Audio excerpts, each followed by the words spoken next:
नमस्कार, मी जितेंद्र उपाध्याय.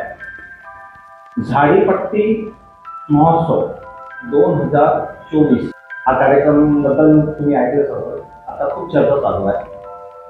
तर खरं तर त्याचं नियोजन आणि आयोजन ते कोणी केलं, कोणाच्या मार्फतीनं होत आहे ते आपल्याला जाणून घ्यायचं आहे. तसेच त्याच्यामध्ये जे मुख्य व्यक्तिमत्व आहे, आज त्यांच्याशी आम्ही भेट करायला आलो.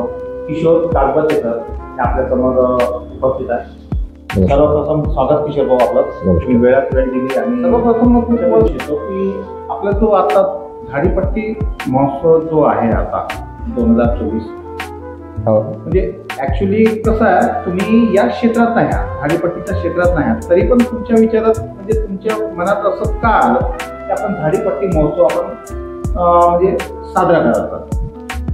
नाही, आम्ही या क्षेत्रात नाही असं म्हणता येणार नाही. पहिलेपासून आम्ही जरी नोकरी आमची वेगळ्या ह्याच्यात असली, पण पहिलेपासून आम्हाला कलेची आवड आहे.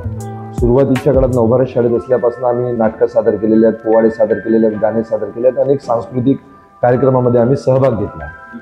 त्याच्यानंतर आपल्या राज्याचे सांस्कृतिक मंत्री आणि आमच्या बल्लारशाह मूल निर्वाचन क्षेत्राचे आमदार आणि मंत्री नामदार आदरणीय सुधीरभाऊ मुनगंटीवार हे सांस्कृतिक मंत्री झाल्यापासून त्यांनी ज्या महाराष्ट्रातल्या वेगवेगळ्या क्षेत्रामधल्या ज्या लोककला आहेत त्यांना पुढे कसं आणता येईल आणि खऱ्या अर्थाने सांस्कृतिक मंत्रालयाचं काम काय असते हे या पद्धतीने जे काम सुरू केलेलं आहे. तर आम्हाला वाटलं की भाऊंना जर आपण ही गोष्ट सांगितली सुधीर भाऊंना, तर नक्कीच भाऊ काही ना काही करतील. त्यातल्या त्यात आम्हाला देवेंद्रजी दोडके भेटले. आम्ही एक पद्मश्री श्री डॉक्टर परशुरामजी खुने यांचा कार्यक्रम साजरा केला होता. त्यांचा सत्कार केला होता सुधीर भाऊंच्या उपस्थितीत मूलमध्ये.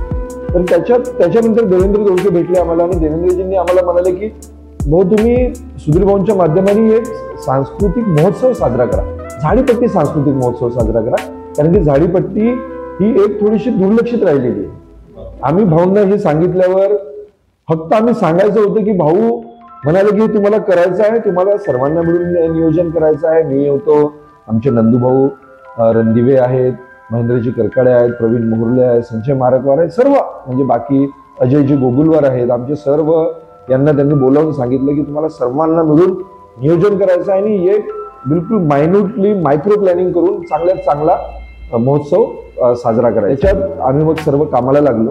त्याच्यात आम्हाला पद्मश्री डॉक्टर साहेब परशुराम खुने साहेब, त्याच्यानंतर सदानंदजी बोरकर, देवेंद्रजी दोडके, आमचे सुनीलजी कुकुडकर आणि इतर भरपूर मंडळींची साथ लाभली. म्हणजे आमच्या मूलचे काही लोक, तुम्ही स्वतः आहेत, तुम्ही मिटिंगला आलात, बरेच लोक मिटिंगला आले आणि त्यांनी अशा पद्धतीने त्याचं प्लॅनिंग सुरू केलं. मग आपल्या ज्या मिटिंग्स झाल्या त्या माध्यमाने आपल्या वेगवेगळ्या कलावंतांना आणि स्थानिक लोकांना घेऊन कमिट्या बनल्या. आपली डेट ठरली. डेट ऍक्च्युली थोडंसं काही टेक्निकल डिफिकल्टीजमुळे एकदम लवकर आली, कारण की 21 पासून 12वीच्या परीक्षा होत्या.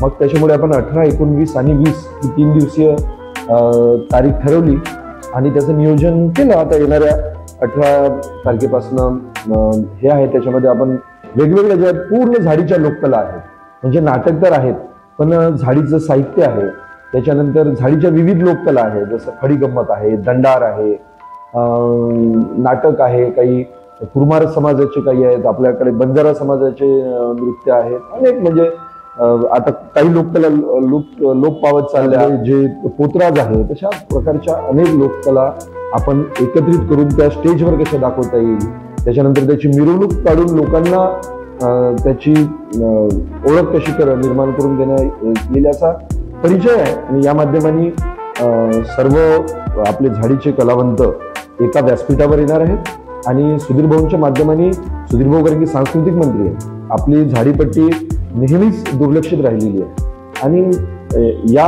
महोत्सवाच्या माध्यमाने आपल्याला आपल्या काय काय समस्या आदरणीय सुधीर भाऊंसमोर मांडता येतील आणि त्याचं निराकरण कशा पद्धतीने, कारण की सुधीर भाऊंकडे गेलं म्हणजे त्याचं निराकरण होणं आहे. त्याच्यामुळे आपण हा एक व्यासपीठ उपलब्ध होणार आहे आणि या माध्यमाने आपण त्या म्हणजे लोककला तर आपण प्रचलित करणार आहोत, पण आपल्या झाडीच्या कलावंतांच्या अनेक समस्या पण दूर करण्याचा प्रयत्न करणार आहोत. या 18, 19, 20 हे 3 दिवस आपण कार्यक्रम साजरा करणार आहोत. तर यासाठी जे आपले कलावंत जे आपला जे कलावंतापर्यंत निरोप पोहोचवायचा आहे, तर ते आपण काय म्हणजे आपण म्हणजे काय आपण मीडियाचा वापर केला आहे की प्रत्यक्ष आपण म्हणजे निमंत्रण पत्रिकेचा वापर केला आहे की म्हणजे प्रत्यक्ष आपण म्हणजे काही आपले कार्यकर्ते पाठवून म्हणजे त्यांना निमंत्रण देण्यात आलं आहे? कारण ऍक्च्युली कसं आहे, कारण 4 जिल्ह्यामध्ये इतके कलावंत आहेत की आपण म्हणजे तिथपर्यंत आपण पोहोचू शकत नाही.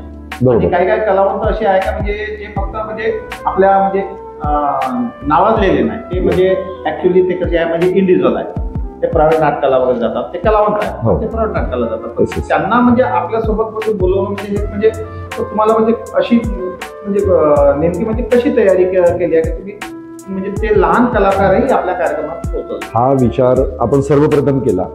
ऍक्च्युली कलावंत कोणताही असो, म्हणजे ज्या रजिस्टर्ड तुमचे नाटकांचे ग्रुप्स आहेत तोच नाही, तो कोणी कीर्तनकार असेल किंवा सांस्कृतिक चळवळीमधला कोणताही जरी कलाकार असेल त्याच्यापर्यंत आपण पोहोचण्याचा प्रयत्न करीत आहोत.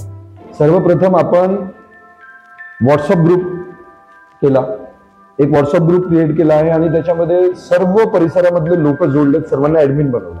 त्याच्या माध्यमाने आपल्याकडे अनेक त्या व्हॉट्सअप ग्रुपमध्ये खूप साऱ्या लोकांना, विविध गावच्या, विविध तालुक्यातल्या, विविध जिल्ह्याच्या लोकांना जोडणं सुरू आहे. व्हॉट्सअपच्या माध्यमाने तर जाईलच, त्याच्यानंतर आपण निमंत्रण पत्रिका छापायला दिलेली आहे. निमंत्रण पत्रिका आल्यानंतर आपले इथले कार्यकर्ते ते प्रत्येक गावी पोहोचते.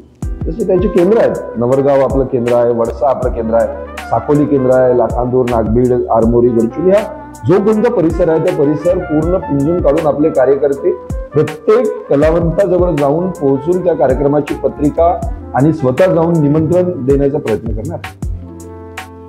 सर याच्यानंतर म्हणजे नेमकं आता कलाकार आले तर त्यांना म्हणजे राहण्याची आणि बाकीच्या काही याच्या कार्यक्रमाची व्यवस्थापन कशी होणार त्याची एक रूपरेखा म्हणजे आपल्या प्रेक्षकांना दिलं तर बरोबर होईल.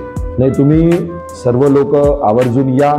ही कुठलीही शंका कुशंका मनात ठेवू नका की आपल्याकडे तिथे राहण्याची व्यवस्था राहणार की नाही. राहण्याची, जेवणाची सर्व सोय, नाश्त्याची, म्हणजे जी काही तिथे त्यांना सोय पाहिजे, अगदी त्यांना घरच्या सारखं वाटेल. आमच्या बोल नगरीमध्ये तुम्ही जाडीपट्टी संमेलनासाठी, महामहोत्सवासाठी सर्वांना आव्हान आहे या माध्यमाने की सर्व लोक या. खूप चांगली सोय सुधीर भाऊंच्या सौजन्याने खूप चांगली सोय तुम्हाला तिथे उपलब्ध करण्यात येणार आहे. खूप म्हणजे शुभेच्छा समोरच्या कार्यक्रमासाठी. धन्यवाद. खूप खूप धन्यवाद किशोर सर, तुम्ही वेळात वेळ म्हणजे आम्हाला दिला.